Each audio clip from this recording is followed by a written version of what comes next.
ఈ వీడియోలో మనం ఆపరేటర్స్ గురించి చూద్దాం. సో ఆపరేటర్స్ అనేది చాలా చాలా ఇంపార్టెంట్ మనకి కోడింగ్లో. సో ఆపరేటర్స్ డిస్ప్లే చేస్తున్నాను ఒకసారి థియరీ. సో ఆపరేటర్స్ అనేది మనం ఒక సెర్టైన్ ఆపరేషన్ అనేది పర్ఫామ్ చేయడానికి ఆపరేటర్స్ అనేది యూజ్ చేస్తున్నాం.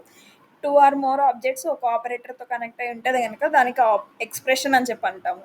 సో ఆపరేటర్స్లో ఫస్ట్ మనం అర్థమెటిక్ ఆపరేటర్స్, దాన్ని అర్థమెటిక్ ఆపరేషన్స్ పర్ఫామ్ చేయడానికి యూజ్ చేస్తాం. సో దానికి ఎగ్జాంపుల్స్ అనేది ఇప్పుడు చూపిస్తాను coding.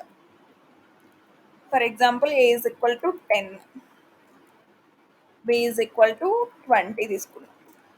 a plus b first arithmetic ఆపరేటర్లో plus minus into divided by, అంటే ఈ ఇంటూని ఏమంటారంటే మనం దీంట్లో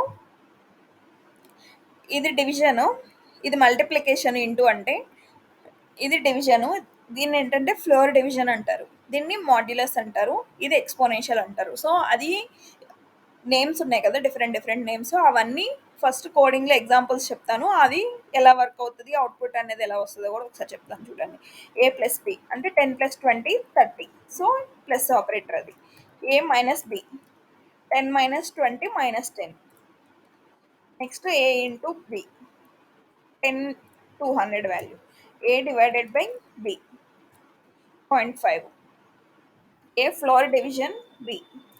సో ఫ్లోర్ డివిజన్ ఏంటంటే మనకి ఓన్లీ డెసిమల్ వాల్యూస్ ఒకటే, అంటే ఫ్లోటింగ్ వాల్యూస్ అనేది రాదు మనకి. ఫ్లోట్కి అంటే పాయింట్కి ముందు ఏదైతే వాల్యూ ఉంటుందో ఆ వాల్యూ ఒకటే వస్తుంది మనకి ఫ్లోర్ డివిజన్లో. Next modulus. మాడ్యులస్ ఏంటంటే ఎక్స్పోనెంట్, మనకి కోఫిషియంట్ ఉంటుంది కదా, ఆ కోఫిషియంట్ వాల్యూ అనేది వస్తుంది దీంట్లో. నెక్స్ట్ ఎక్స్పోనెంట్, సో పవర్ అని చెప్పి meaning.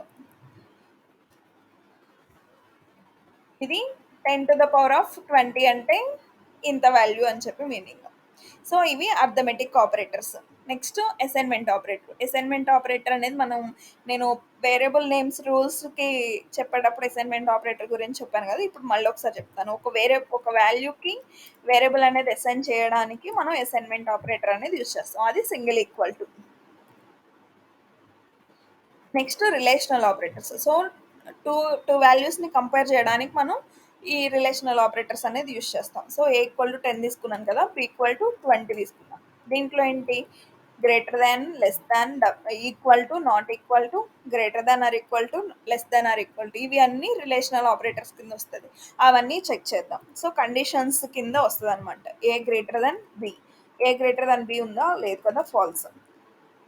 Next a less than b, true.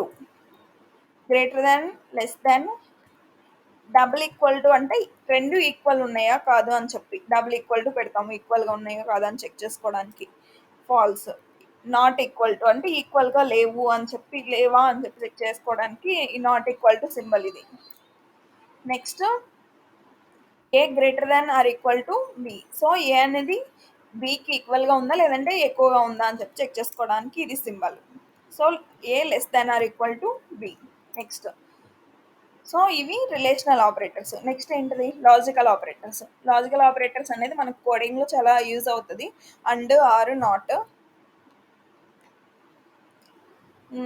And, or operator, ఇవి మీకు లాజికల్ ఆపరేటర్స్ అనేది అర్థం అవ్వాలంటే మీకు ఫ్లో కంట్రోల్ స్టేట్మెంట్స్లో ఇఫ్ ఎల్స్ అని చెప్పి ఉంటాయి. సో ఆ టైంలో మనం లాజికల్ ఆపరేటర్స్ అనేది యూజ్ చేస్తాం. ఈ అండ్, ఆరు, నాట్ ఇప్పుడు ప్రజెంట్ ఏంటంటే కండిషన్స్ చెక్ చేయడానికి యూజ్ చేస్తామని చెప్పి అర్థం చేసుకోండి. దానికి ఫ్లో కంట్రోల్ స్టేట్మెంట్స్ చెప్పేటప్పుడు నేను లాజికల్ ఆపరేటర్స్ డీటెయిల్గా ఎక్స్ప్లెయిన్ చేస్తాను. Next bitwise operators. మనం బిట్ వైజ్ ఆపరేటర్స్ అనేది మనకి 4 ఉంటుంది. Bitwise left shift operator, right shift operator, or operator, and operator, bitwise complement operator, bitwise XOR operator అని చెప్పి ఉంటుంది. ఈ బిట్ వైజ్ ఆపరేటర్స్కి క్యాలిక్యులేషన్ అనేది సపరేట్ ఉంటుంది. ఆ బిట్స్ అనేది ఎలా తీసుకుంటుంది, రైట్ షిఫ్ట్ లెఫ్ట్ షిఫ్ట్ అన్నప్పుడు మనం ఎన్ని షిఫ్ట్లు అయితే మనం ఇక్కడ మెన్షన్ చేస్తామో అన్ని షిఫ్ట్స్ బిట్స్ అనేది లెఫ్ట్ సైడ్ మూవ్ అవుతుంది. రైట్ షిఫ్ట్ అంటే రైట్ సైడ్ మూవ్ అవుతుంది. సో అలా వర్క్ అవుతుంది. అది క్యాలిక్యులేషన్ కావాలంటే కనుక కామెంట్ చేయండి. డీటెయిల్ మ్యాథమెటికల్ క్యాలిక్యులేషన్ మొత్తం ఇంకొక వీడియోలో అప్లోడ్ చేస్తాను. So next membership operator. So ఒక వాల్యూ అనేది ఇటరబుల్ ఆబ్జెక్ట్లో ఉందా లేదా అని చెక్ చేసుకోవడానికి ఈ మెంబర్షిప్ ఆపరేటర్ అనేది యూజ్ చేస్తాం. In, not in.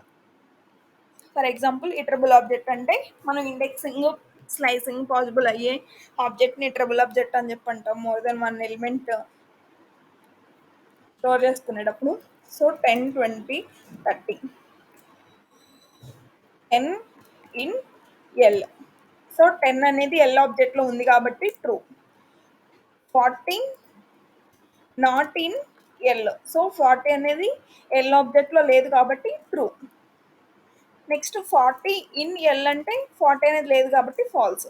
సో ఇది ఇటరబుల్ ఆబ్జెక్ట్లో ఒక ఎలిమెంట్ అనేది ఉందా లేదా అని చెక్ చేసుకోవడానికి మెంబర్షిప్ ఆపరేటర్ అనేది యూజ్ చేస్తాం. Next identity operators. సో రెండు ఆబ్జెక్ట్స్ సేమా కాదా అని, అంటే విత్ రెస్పెక్ట్ టు మెమరీ అడ్రస్తో మనం కంపేర్ చేస్తాము. Is not operators.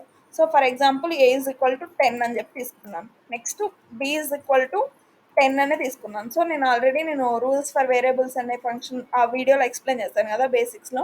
10 అనే వాల్యూ తీసుకుంటే ఫస్ట్ వాల్యూ ఎగ్జిక్యూట్ అవుతుంది కాబట్టి 10 అనే వాల్యూకి ఏ అనే వేరియబుల్ ఎస్ఎన్ అవుతుంది, బి అనే వేరియబుల్ కూడా ఎస్ఎన్ అవుతుంది. సో అప్పుడు మనకి రెండింటికి అడ్రస్ అనేది సేమ్. అప్పుడు మనకి రెండు అడ్రస్లు సేమ్ ఉన్నప్పుడు ఐడెంటిటీ ఆపరేటర్ ఏంటంటే ట్రూ అనేది రిప్రజెంట్ చేస్తుంది. సో అప్పుడు ఏ ఈజ్ బి ట్రూ. ఎందుకు? రెండింటికి మెమరీ అడ్రస్ అనేది సేమ్ ఉంది కాబట్టి. ఐడి ఆఫ్ ఏ,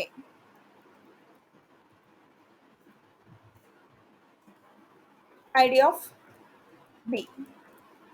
సో రెండు మెమరీ అడ్రస్లు సేమ్ ఉన్నాయి కాబట్టి ఏ ఈజ్ బి అనేది ట్రూ అనేది వచ్చింది. ఏ ఈజ్ నాట్ బి అంటే ఫాల్స్ వస్తుంది. ఇది ఆపరేటర్స్.